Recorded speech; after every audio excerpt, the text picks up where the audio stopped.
well in teams, but they can't quite compete as Indy. And he's been able to compete and only wanted to do Indy for as long as we've known him, and for good reason. I mean, he's a great individual competitor. For me, the big question mark for him was always his size. He was like, in those days, was so much bigger than like the Frasers of the world, like the height and. Oh, yeah. Yes, he's an overall large man. Yeah, he's got the mass. In the early days of CrossFit, the guys that were winning were the Josh Bridges of the world that are 5'7", and here's this kid that's 6'2" or whatever. He's Fikowski but bigger. And there's actually a few tall guys in this field, so I'm wondering what Dave has to say about that. But but it will be interesting to see, and in a short weekend, a lot of heavy implements. He's a super strong dude. Like I forget what he snatched at semis. I want to say it was 305 or something like that. It was really heavy. All right. And he's just super strong.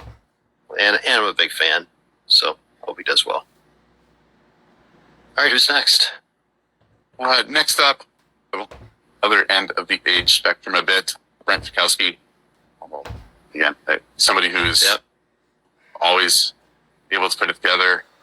4th place of the games this year. It'd be interesting to see. It was actually his rookie appearance at Rogue. Just with some of the...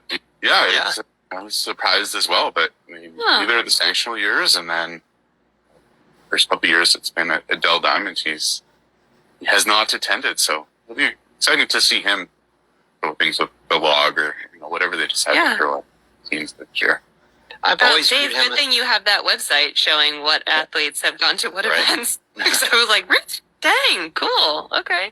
I always have him pegged as somebody that does well in a long week like the games, but should struggle in a short event. But he did great at semis this year. Yeah. Just killed it. And so I have a whole different respect for him. And then to watch him compete at the games where he had such a consistent week, just did such a nice job. I'm excited to watch him. Yeah, and he's such a smart athlete.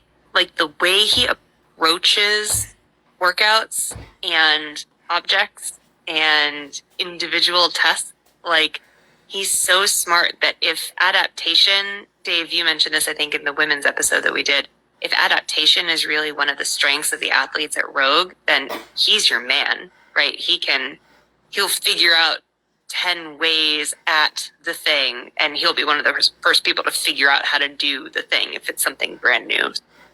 Yeah, you can't count him out for sure. Even if he's old, which is what I heard you say. I'd say old, he's just not Dallin Pepper. Yeah, fair. Gotta be careful throwing around the old word on the show, Dave. So all these guys could still be my sons. Fair. Totally fair. All right, who's next? Sorry, one more. There's one more in this group. One more within this group. Chandler Smith. It's great to see his past 12 months come together for him, especially after hearing the story that he almost hung things up last summer. So for him to come back, I guess it really started last year for him at Rogue, where he finished second after winning the Q and then ending up 7th place at the games. Excited to see him come through. Somebody that won the log event last year. Great to see him. I think it's excited and seems like a fun guy and just enjoying his moment at the competitions. Yeah.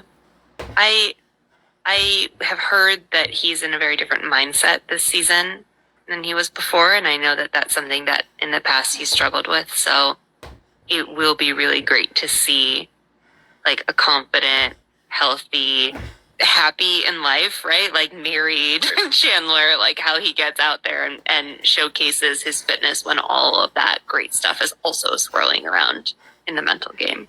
Yeah, I agree with that. I was so excited to see him do well at the games. I mean, we're such big Chandler fans here. He's just an amazing human. I think he could make a real splash on this one.